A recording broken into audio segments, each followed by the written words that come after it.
আসসালামু আলাইকুম সম্মানিত ভিউয়ার্স, কেমন আছেন?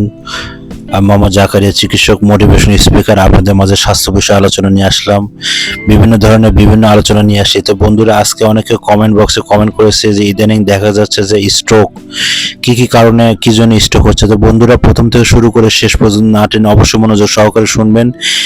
একটি লাইক, সাবস্ক্রাইব, নোটিফিকেশন অন করবেন, তাহলে স্বাস্থ্য সম্পর্কে প্রথমে আপনার কাছে চলে যাবে। তাহলে বন্ধুরা মনোযোগ দিয়ে শুনুন কেন আমাদের স্ট্রোক হচ্ছে। দেখেন, ইদানিং হাই প্রেশার যারা প্রতিনিয়ত যারা আপনার বিভিন্ন হাঁসের ডিম এবং গরুর মাংস বা বিভিন্ন খাচ্ছে, এলোমেলো খাবার লাইফস্টাইলের কারণে যেন অতিরিক্ত আপনার প্রেশার হাই হয়ে যাচ্ছে। তো বন্ধুরা, তাদের জন্য বলছি যে আপনারা এই প্রেশারটা সবসময় কন্ট্রোলে প্রেশার মাপবেন এবং উচ্চ রক্তচাপ যেন না হয় এদিকে লক্ষ্য রাখবেন, এবং কি খেলে প্রেশার বাড়ে আপনার সেই দিকে লক্ষ্য রাখতে হবে।